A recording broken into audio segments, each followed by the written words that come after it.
Okay, I would like to bring to order the workshop of the Lee County Board of County Commissioners. It's December 5th, 2023, and the time is 1:33. Today's topic will be the Lee County Civic Center. I'd like to recognize City Manager Dave Horner. Thank you, Mr. Chair. As you know, October we assumed operations of the Civic Center. We have been running everything since that point. We are currently working on the Expo as well, the Ag Expo, which will be coming up next year. Today what we want to do is we want to focus more on the future of the facility and where we want to go. We really would like to get not a complete answer of what it is you want, but direct us in a direction so that we know what you want to look at, whether it's, does you want this to end up being a recreational facility like we have all around the county? Do you want this to be similar to what it is now, but enhanced, or do you want something different? And once you can hone in on that area, we'll be able to come back with a number of options for you, including potential grant opportunities and other funding mechanisms. So with that, I'd like to turn it over to Christine Brady so she can present the presentation today. Thank you. Good afternoon, Commissioners. As County Manager Harner just mentioned, this afternoon's workshop is meant to focus on the long-term opportunities for the Civic Center complex and what the board's vision is for the property. Once staff has an understanding, we can bring some conceptual plans back to you for continued conversation and ultimately direction. We're going to start today's presentation as we normally do with some questions that we hope to get consensus on at the end of the presentation. And then once we have consensus, we'll bring back that to a regular meeting in order for that to be codified. But as you can see, the questions that we're going to start and end our presentation with are, do you agree with Hurricane Ian repairs with the demolition of Whaley Hall? And what is your vision for the Civic Center complex? As a brief refresher, we have provided an overview of the property. As you recall, Facilities Construction Management hired a structural engineer, Weston and Sampson, in 2022 to conduct a full assessment with the exception of Building 16, which is that horse arena, and I just want to make sure everybody knows that was not included in the structural assessment, but the rest of the property was included. And it is about 92.6 total acres that the board has for consideration. So costs, what have we spent so far? As a brief, the board has approved investments to repair the property over the years and recently to make life, health, safety repairs. We're currently coordinating with our DOT team to develop a plan for asphalt safety repairs. We are hopeful that we will be able to absorb that cost within our existing budget. And you can see, starting back in fiscal year of 14-15, the board amount that was approved was to replace a number of chillers in the main building, and that started at $375,000. The board's put about $1 million into it since then, and that's not inclusive of the additional $108,000 that we've spent so far just over the last few months in life, health, safety repairs. And as you recall, the board just recently approved expenditure up to $500,000 for the replacement of animal pens, bleachers, and other equipment that is needed to run the events out there. And as I mentioned, as we get more information from our DOT team members, we'll be able to provide you an update on the asphalt. So our Parks and Rec team have been on site daily since October 1st. They've successfully managed a number of events, and we've listed a few of the upcoming events that are currently scheduled. Mackenzie Vance is our on-site supervisor, in addition with Mac Young, Kathy Loomis, and Lisa Weaver, and they've put together a stellar team to work with citizens, promoters, and partners. All of the events that you see listed on here have been since October 1st. And I did want to make mention that we did host a wedding last weekend that had 600 attendees at the wedding. And there was a band at the wedding, and the band did a social media post that they were going to be out at the Civic Center to their fans. Well, the fans didn't know that it was a private event. It was wedding. There's 200 more people who showed up to see the band, and the bridal party was ecstatic and was more than welcoming. So we had over 800 people out at that facility, 200 of them, which was unexpected, and the Parks and Rec team did a phenomenal job to accommodate the bridal party, but also the fans who showed up as well, and it was an extremely successful event.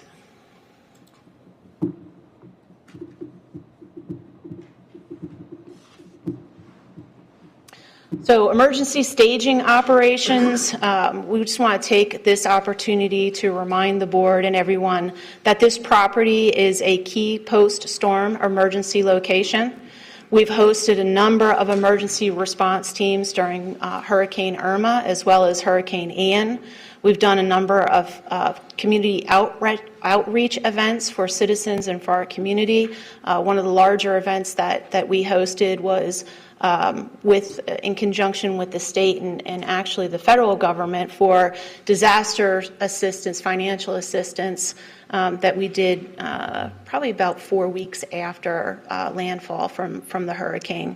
But we store supplies there and equipment once those resources come online, and we use that as a distribution point, as well as hosting actual response teams. We've had utility workers out there, electrical workers out there, as well as emergency response teams from other communities who come in to assist us afterwards.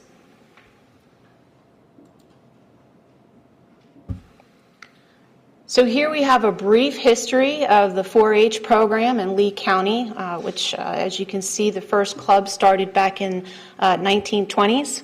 And as of today, the 4-H team focuses on the programming for youth ages 5 through 18, with their focus on STEM, agricultural, healthy living, and civic engagement. We have a very strong partnership with 4-H as well as University of Florida and our IFAS partners. The board's continuing commitment to the 4-H youth programs remains a priority. And we've provided the 4-H youth their own survey so that they can communicate what they would like to see at the property. And we'll talk a little bit more about that in the upcoming slides. So here we wanted to take a moment to show the board some of the structural concerns, both in the facility as well as on the grounds. We'll focus this afternoon largely on the Civic Center building. Please keep in mind that this was built in 1978. It is not cinder block construction, and obviously it was built to the codes back in 1978 and not today's standards. So these are some of the images that we have from outside of the building as well as inside of the building. And as you recalled, we've talked previously to the board about some of the ADA issues that we do have in the restrooms. These are some of the outside pictures of the sites and grounds and the parking lot. And as you can see, there's some significant deterioration in some of the outward-facing doorways, but the asphalt in consideration, there's a number of concerns there that we're working to address. And then we've prepared a short video here so that you get a better understanding of what's more in the back of the house areas. So the upstairs of the Civic Center, as well as some of the kitchen areas, so that you can get a feel for some of the other concerns that you might not necessarily be seeing on a regular basis.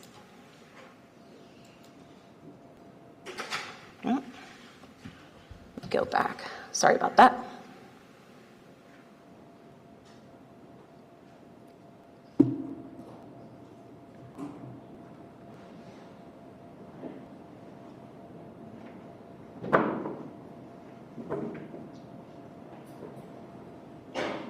No?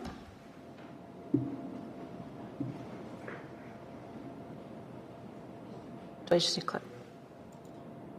There you go. Sorry about that. So again, these are some of the areas within the facility that are more of the back of the house. As you can see, there's extensive damage within the drywalls. There are issues, or have been issues, most of these have been corrected with our facilities and construction team. We have a significant termite issue within the bleacher system. We can't fully eradicate that termite issue, but we are doing the appropriate treatments that we can. This is some severe cracking in the foundation. This is in the upper ceiling part from the inside out. And you can see some water damage that goes with the corrosion around some of those beams there. Again, more water. This is in the kitchen. And a lot of this has come from some of the water lines that are from within the kitchen.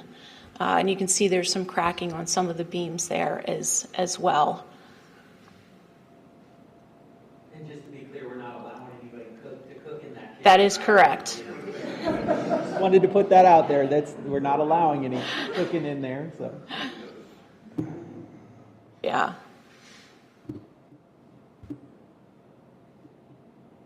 So again, this is in the kitchen area.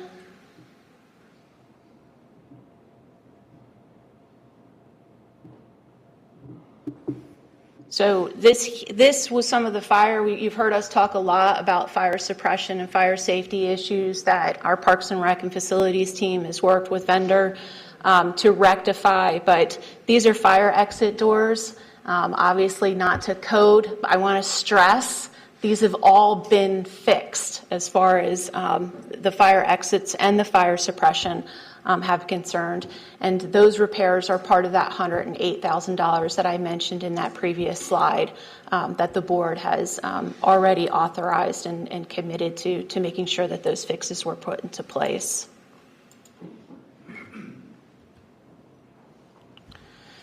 So this repair and replacement cost on this slide here, if you recall, we discussed this some while back. This is part of the structural engineering assessment that was completed in 2022. And these are the potential renovation replacement costs from that structural assessment. Please note that these numbers do not reflect any increased cost in inflation or any increased cost in supplies or resources. So these are based off of 2022 numbers. And I would like to point out Whaley Hall for a second and just take a look at that about $1.1 million in renovation, because I'm going to come back to that number here in another slide. This is where we're going to talk a little bit more about what we're recommending for the future of Whaley Hall. But the total renovation costs, we're looking around $22 million, and the replacement costs, we're looking about $53 million, and that's for all of the property, all of the facilities that are out there now, with the exception of that one building. So as we lead into Hurricane Ian damages, these are estimated costs specifically for the damages that have happened as a result of Hurricane Ian.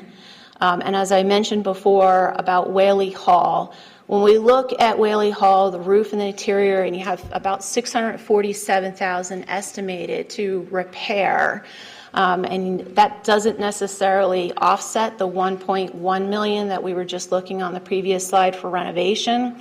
Staff's recommendation is to demo that building.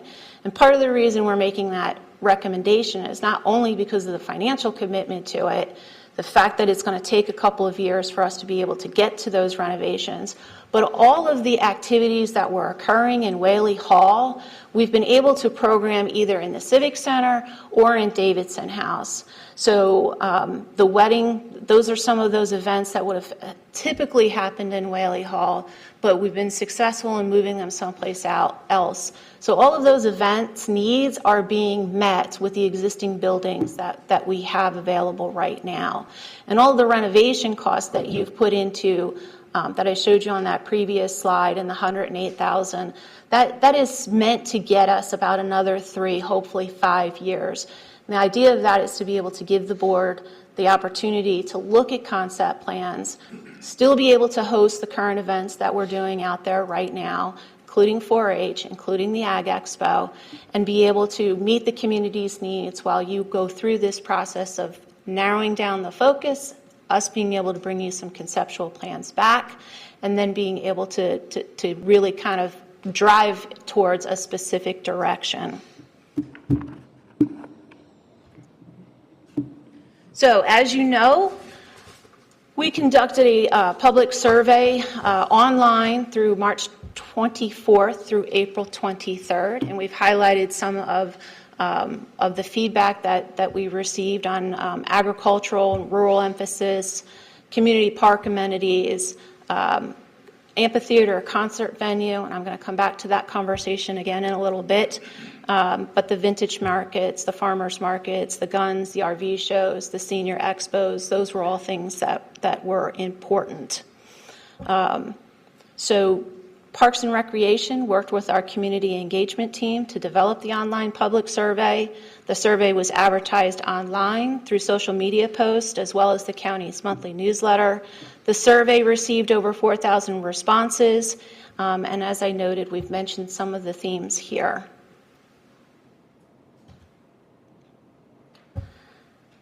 Now, the 4-H youth, we also did a specific survey just for the kids who participate in 4-H because we wanted to make sure that they had an opportunity to voice their ideas on what they would like to see out there. And so we asked them 2 questions, and these bubble diagrams really give you an idea of the things that were important to the youth. And as you can see, education, regular use, and educational events were very important to them, followed up with programs and workshops and some of the other things that they mentioned that they're doing right now.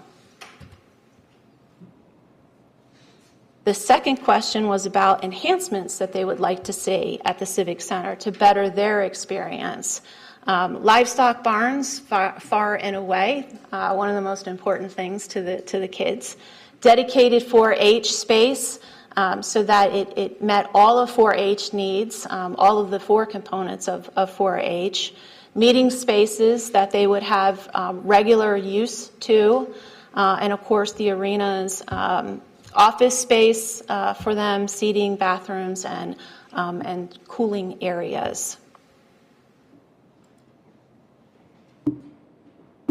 On August 17th, our team had a public input meeting at North Fort Myers Recreation Center. At that meeting, we interacted with the public. We had a number of displays. We had a lot of staff from parks, facilities came out. County administration was there. We did provide virtual comment cards, and we opened up that comment card period from August 18th to the 25th. Most of the feedback is very similar to what you saw on the community engagement survey, but I do want to make two notes here. One on the venue. The folks who came out to visit us were very communicative in the fact that there was some frustration that the survey listed an indoor venue as well as an amphitheater. And the citizens that we spoke to made it very clear to staff that they were not interested in an amphitheater. They were interested in an indoor venue, and that was being driven by a couple of things. One, they wanted to ensure that they would still be able to host the events like the gun show and the RV, vintage fairs, the senior expos. They wanted to be able to still host those events, and they wanted to be able to do that in an indoor venue. And they felt that if they were to have some type of concert or music event, they again wanted that to be hosted inside, not outside, and they had concerns about noise, and that an open-air amphitheater would be potentially noisy for the community. The other concern that they brought forward was traffic. But I want to note for the board that the traffic concern was really about just traffic congestion overall in the area and not directly specifically related to the day-to-day use of the Civic Center, although they did mention some of the traffic concerns that would be coming up with the Ag Expo. The rest of the feedback, we did our best to talk to everybody, address any rumors, but I did want to make those 2 notes there for you. So we're kind of back to the beginning of where we started, and this is where we're really looking for you, commissioners, to have some conversation on the future of the property and to narrow the focus for the team. Would you like to see a park similar to the other types of amenities we have? Are you interested in a park with a multi-resource center, multi-programs center, something that is similar to that's out there now, or something that is bigger? Or do you have other ideas for this almost 100-acre property? And I want to just mention again that the current investments that we have made, that you have made as a board, are to get us to the next 3 years, hopefully 5 years, so that we can still host all of the events that we are currently hosting right now. So this is really where we're looking to have some conversation with the board so that we can hear what your ideas are. All right. Thank you, Ms. Brady. I'll start it off with a comment. I think there's obviously been a lot of misinformation out there over the Civic Center itself. I would like to clarify a few things as well on the lifespan. So just so we make sure that everyone understands, the repairs that we would be making would give us the ability to continue to operate as we're operating now for the next 3 to 5 years, continue to do the events while we strategically plan on what we would do there in the future. Is that correct? That is correct. Okay. But unfortunately, the engineering plan does show us eventually that without the $22 to $30 million, because I know that was done quite a while ago, that the prices are going to be way higher to actually build it back in the condition it would be, same size, but be basically repair it to where it would be functional, hopefully for the next 40 years. So that's one of the options that we would have to look at. And then the other thing would be to decide if we want to do something bigger or better. And I will start that conversation by simply saying, I think we have a wonderful opportunity. When we built this 40+5 years ago, it was wonderful. Many of us spent time there at concerts. Many of us spent time selling Cokes up and down the stands so they could go to the concerts. But even if we spent that money, to me, it would be still outdated because it's 45 years ago. We're going to have 1 million people soon. So my view is that we build back something bigger and better. I love option 2. I'd love to open discussion for that. I think that having something larger will be very important for this county in the future. I think having the 4-H program to continue there is 100% a positive and the perfect place for it. I also feel like having some type of major event every year so that people can come in and enjoy, this year being this expo that we're going to put on along with the 4-H program, that we continue that. So my suggestion is that to the commissioners is that we look very hard at 2, because it stays in the county. It's still part of the county, but it can enjoy the growth that the county has enjoyed for all these years. So that's my opinion of it. I would love to hear, obviously, from all the commissioners, the vision they might see. And also, I'd like to end my comments by thanking you guys. When Parks and Recs has taken that over, I can't go anywhere without people saying what a wonderful job you guys are doing, how wonderful it looks again, and how much you cleaned it up. But we obviously seen in this video how it had been run down, or it got run down, or however we want to say it. I think it's a very positive thing for our county, and I'm glad I spoke up. So I'd love to hear from anyone, other commissioners. Commissioner Hammond. Thanks, Commissioner. First, before I say anything, I want to thank Mac Young and Mackenzie Vance for the tour Friday. I got a chance to go out there on Friday and in the afternoon and take a tour, and I got to tell you, they have done an incredible job. Our team out there has done an incredible job of remedying a lot of the things that you saw in that video. The electrical panels don't look like what you saw in that video anymore. Everything's put back together where it's supposed to look. It's really old, but it's really clean. Like, they've really done a nice job of cleaning up what they have, and so I can understand why you're getting so many good compliments, Commissioner, because our team has really just done a fantastic job. I want to say that I agree with you on option 2, that we definitely should look towards doing something that's a park with a multi-use indoor event center. And I guess I would love to talk with you about what size. See, they say something similar to a recreation center or larger. That would be much smaller than the building that's there now. What size building are you looking for? I just believe in the future with the growth that's, the roads that are going in out there, that obviously traffic, everyone talks about traffic, but we know the roads are coming. The state is changing the road system out there.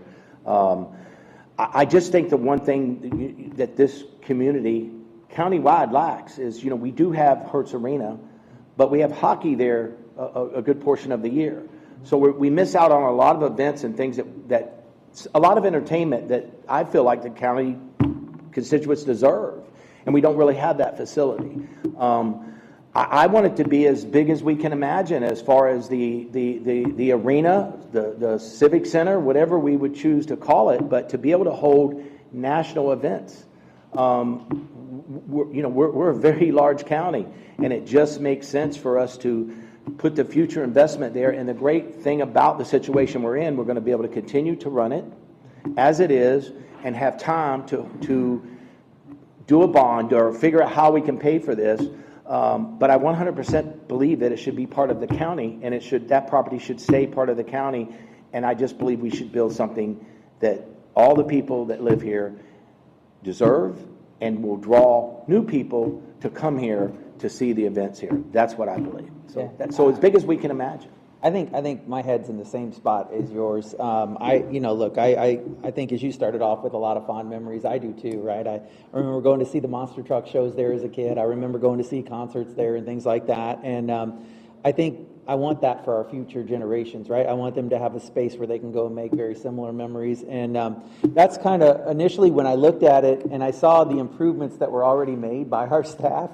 I asked the question, what would $15 million do to this place? Because honestly, the building itself, I'd love to see what it would look like. You're in construction. If you put $15 million into that building, do you think it'd be usable for another 40, 50 years? Do you think you could get it up to the standard, or do you think you really need to rebuild? You could. I don't think we could do it for $15 million because the cost has gone up so much. But my concern is we have to remember we built that building 45 plus years ago, right? 78 or whatever. So, yeah. So looking at that, I feel like we've outgrown it. Yeah. It's no matter the repairs we would make, it still wouldn't be big enough to put to accommodate the people. It's being there around the fair when that's happening. We don't have enough parking. We need to visualize how we can have more parking. Does that mean a parking garage there? What does that mean? But there's people parking 2 miles away on a Friday night, walking down the side of 31 to come to the fair. And the people that live out there can't even go home. I mean, they got to find back roads and everything. We know that's going to change with the road system that's coming. So that's why I believe we have a great opportunity to build something bigger and better, because we don't have to build the roads. It's a great opportunity for Lee County, and that's why I'm excited about it. I love the fact that you got an opportunity to do like I did as a kid growing up, and I'm sure Commissioner Pendergrass the same, and Commissioner Sandelli, I'm sorry you didn't get to enjoy it as much as we did, but we'll make you dinner out there tonight. there you go. So, I had Yankee Stadium and I had a... oh, here we go. All right. But yeah, so I know we have enough land there to continue to do the 4-H program. One of my beliefs in the whole thing, and I'm glad I get to publicly finally say this, is, and I've said this to many people, I love the fact that we can go to a baseball park and look what the county's done at these baseball parks. I love the fact that I can go see what the county's done at a football field, or these football fields for the kids all over the county, all these soccer fields, all these recreational centers that we've done. But what have we done for the 4-H program? It's the same stands, the same size for the last 35 years. We've grown much bigger than that. And the program never got a chance to grow because they didn't have the facility to grow. and we have an opportunity to do that as well here.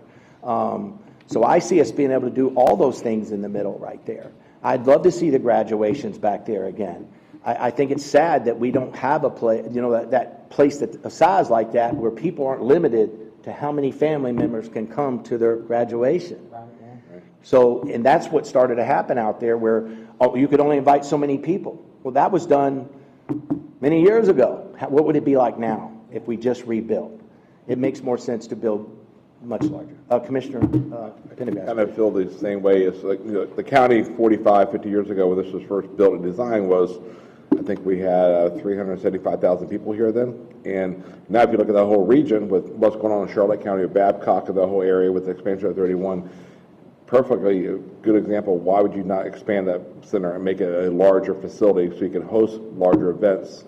And because, like I said, we tripled in population since it was built 45 years ago, so why not expand that so we can, like you said, we have the 100 acres there, and I think we have the space, and it's a jewel of Lee County, have 100 acres there that we can build on, and build the community, use it for community good too, like the 4-H, expand the 4-H should have the proper equipment, the proper facilities, so people can enjoy it year round.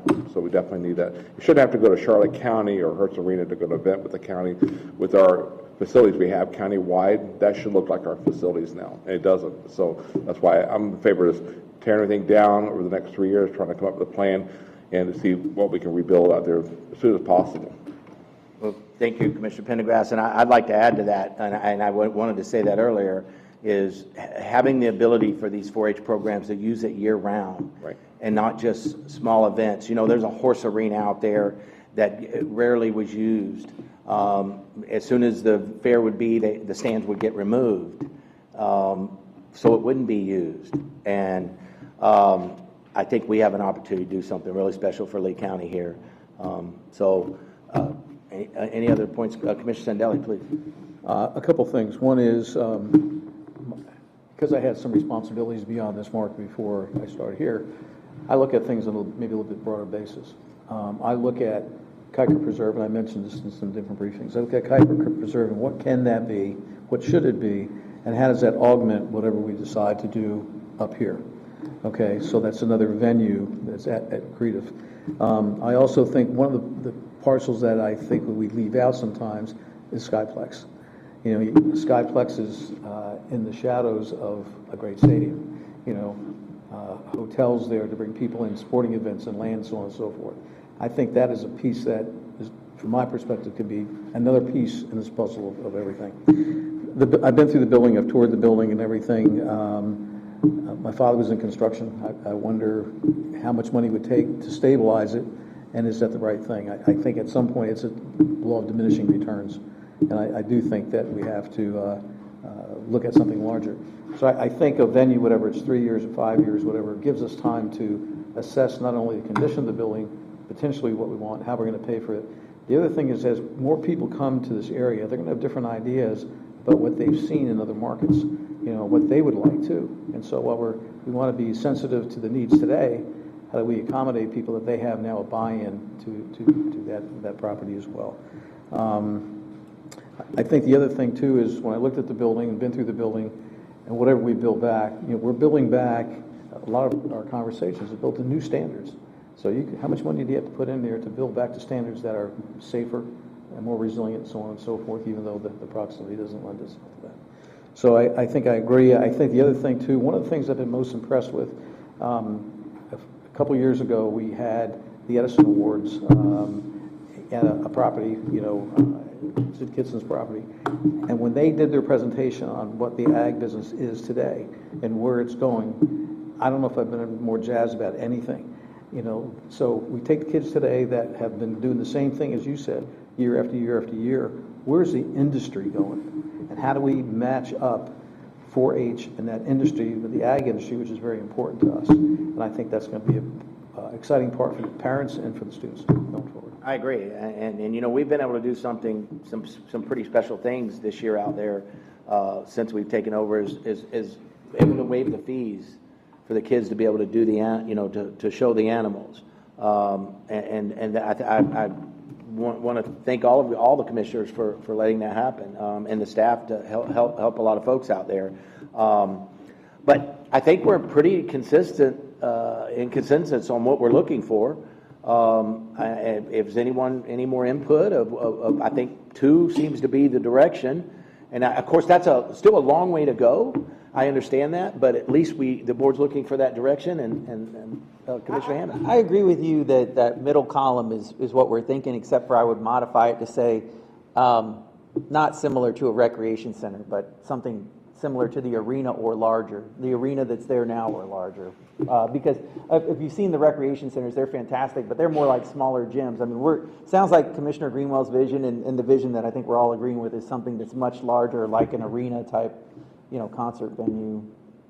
Is that correct? Yes, okay. I'm not trying to put words in your mouth, but yeah. Commissioner Bass, you're feeling the same? Yes. Yes, yes. So I think as we grow, that just makes the most sense if tax dollars are being spent to do this, let's do something special. Mr. Horner? Okay, so if I may, I just want to summarize. Looks like we're looking at obviously option number 2, continuing on with the park, with that being that specifically to 4-H in the rural community, that flavor. Looking at a larger facility as opposed to a recreational center, so something similar to what we have or larger. And what we'll do when we come back to you, we'll give you a number of options, including looking at the existing building and what it would cost to bring it back up to use to current times, as well as tearing it down and bringing a new building and any other options in between. So we'll bring that forward as well. That should address all those questions about can we use the facility or not. I think, and then year-round use, which is part of the park amenity piece. I think we covered all those pieces. So did I miss anything? I see you, Mr. Hammond, maybe thinking, do we need to still discuss whether we're going to put $20-something million in a building that's undersized? That's my question. No, I'm okay if you guys are. I mean, what are you specifically asking? What I'm asking is, Dave said that, county manager said that we would be bringing back to us about putting this amount of money in to continue to run the facility, even though it would be undersized. I don't think that was the direction that we were giving, right? Yeah, I'm persuaded by your arguments that we could build something newer and bigger. I don't think rehab is the right way to go. Looking at the size of the building, looking at the age of the building, looking at the standards and codes that the building was built under, it probably does make a lot more sense to just build new and build for the future. So I've been persuaded by those arguments, so I think that's fine. Yep. And meanwhile, just so we know, everybody understands, we're still going to have some events there. I think we've actually got a show this weekend. Still going to have activities. The fair is still coming in February. This will be called the Expo, though. So we're still having those activities, so the community's not losing out. And then we decide in the future, we have the final plans, we'll probably lose that venue for 2 years, probably doing construction to rebuild everything, though. Well, that's a good question I wanted to ask about, was logistically. What can we do to make sure that we don't really take anything out of service until we're ready to go to construction on the new facility? And then, again, how do we even plan for the couple of years that the new facility would be under construction? Because, we're going to still want to have the Ag Expo. We're not going to want to go a couple of years without that. We're going to still want to have a lot of uses out there. How would you guys game plan that? Sure. I may turn it over to you, Chris, but right now I'm gonna spitball it. Just kidding. So really what we're going to do is, the goal is to run those programs years regardless. The enhancements will continue for the Ag 4-H component regardless, based on board direction. So we'll be able to run those events. We will work on a plan on how to move forward with events that are used within the facility, how we can use them within the complex itself. So there may be options that Chris and her team and Robert and his team will draw up on how we can ensure that those events that the community expects will still happen. They just may happen a little bit differently. And we'll also potentially, and I'm not saying this is a definite, but for whatever reason, depending on the event and the weather and all the other variables, we may find another venue for them for the short period of time, but ensure that we provide them the same service that they expect. That obviously our parks team has greatly enhanced since they've taken over. So that would be the commitment we make to the community. I know Chris and her team and Robert and his team are working very closely and diligently on that aspect. If I may go ahead, hit one more point there that you made. I think we could very easily, the barns and things are there are obviously very old, where many of them were volunteers built them or repaired them over the years. I think we have an opportunity to build that new, even before we would try to do something, there's enough room there to build that new for them before we ever would take anything out, so that could continue to run and wouldn't be interrupted, as well as the expo could be moved around just right to where we could actually run that fair expo at the same. So I think if planned right, we would only miss a beat with our shows, gun shows, or maybe not even RV shows, because we would still have the fairground. So there would be very few things that would ultimately be impacted. But I think the county manager is right that we could find other venues for them temporarily while we make the change. So, my 2 cents. Yeah, no, it's not. Anything else? I think we understand exactly what the board wants, and we will remove the renovation and go with a new facility and bring that forward as part of the package when we come back. Does anyone have anything else? So, County Manager, if County Chair, do you agree with the Hurricane Ian repairs as well as the demolition of Whaley Hall? That's the only additional conversation that we're looking to have. Make sure I heard that right. You to do the repairs to continue to be able to operate it for the next 5 years. Yes, sir. Demolish Whaley. Or 3 to 5 years. I would agree with that. That's me. Yep, I agree with that. And the demolishing of Whaley Hall too. Obviously, I don't know if anybody's been out there and seen that. Yeah. It's not salvageable. It's not safe, honestly, and it's in bad condition. So, everyone, we good? Agree with that? Okay. Anything for other discussion? Nope. Okay. We're good, thank you. I see no other business in front of us, so we are adjourned.